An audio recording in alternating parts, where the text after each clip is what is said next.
भीमापुर गांव में सेवक राम अपनी पत्नी कमलावती और बेटे बहादुर के साथ रहता था।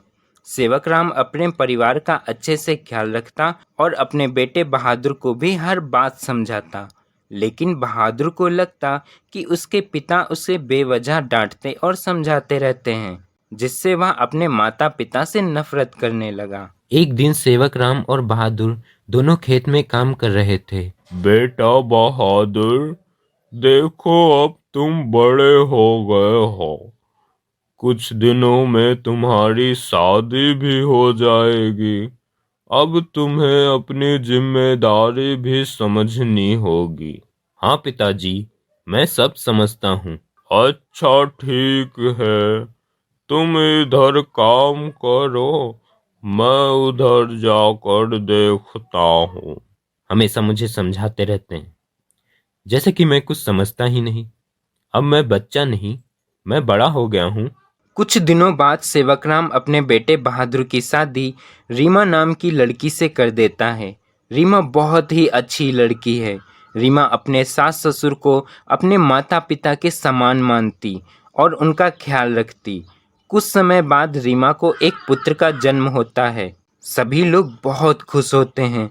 समय बीतता जाता है। एक दिन बहादुर घर के बाहर थोड़ी दूर पर एक झोपड़ी बना रहा होता है। तभी रीमा बहादुर से पूछती है, सुनिए, ये आप क्या कर रहे हैं? क्या तुम्हें दिख नहीं रहा? झोपड़ी बना रहा हूँ। पर हमारे पास तो इतना अच्छा घर है, फिर यह झोपड़ी क्यों बना रहे हो? माँ और पिताजी के लिए। माँ और पिताजी आज से यहीं रहेंगे। ये आप क्या कह रहे हो? हमारे पास इतना बड़ा और अच्छा घर होने के बाद भी आप माँ और पिताजी को झोपड़ी में रहने को कह रहे हो? मैं यह नहीं होने दूंगी। मैं माँ और पिताजी को अपने साथ घर में ही रखूंगी। अगर तुम्हें माँ और पिताजी के साथ रहना है तो तुम भी यहीं रह सकती हो। तभी बहादुर के माता पिता आ जाते हैं और अपनी बहू से कहते हैं, रहने दो बेटी, तुम घर जाओ।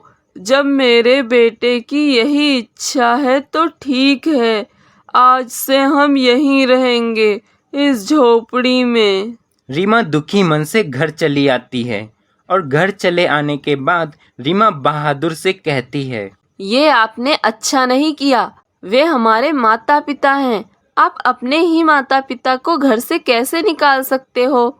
ये तो आप गलत कर रहे हो। देखो, अब तुम मुझे मत समझाओ क्या सही है क्या गलत। बचपन से पिताजी से सुनता आ रहा हूँ और अगर अब तुम सुनाओगी तो तुम्हें भी घर से निकाल दूंगा। मैं जा रहा हूँ खेत में काम करने। शाम को खाना बना के रखना। जैसे ही बहादुर खेत की तरफ चलता है, उसका बेटा खेलते हुए गिर जाता है और उसे चोट लग जाती है।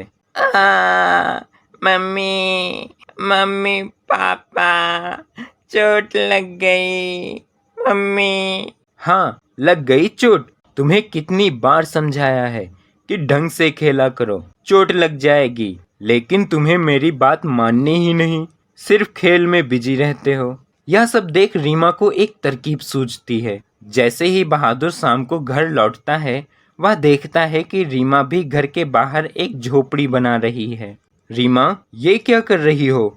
तुम ये झोपड़ी क्यों बना रही हो? रीमा अपने बेटे को बुलाती है और उससे कहती है, सुन, आज से तू यहीं रहेगा और घर में मत आ जाना, वरना बहुत मारूंगी। रीमा, ये तुम क्या कह रही हो? हमारे बेटे को तुम झोपड़ी में रहने को कह रही हो? हाँ, मैं आपके लिए ही तो ऐसा कर रही हूँ। मेरे लिए? मैं कुछ समझा नहीं।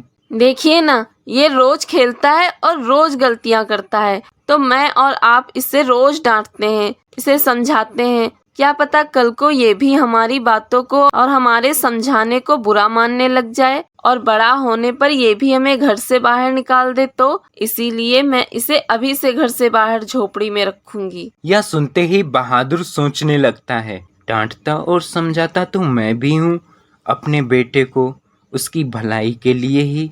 मतलब मेरे माता पिता भी मुझे हमेशा मेरी भलाई के लिए ही डांटते और समझाते थे। ये मैंने क्या कर दिया? अपने ही माता पिता को घर से बाहर कर दिया। रीमा की इस तरकीब से बहादुर को अपनी भूल का एहसास होता है और वह सबसे माफ़ी मांगता है। रीमा, आज तुमने मेरी आंखें खोल दी। माँ, पिताजी, मुझे माफ़ कर दो। मैं नासमझ था, आपके प्यार को समझ न सका। मैं ऐसा कभी नहीं करूँगा। हम सब साथ रहेंगे। रीमा, तुम सच में एक समझदार बहू हो।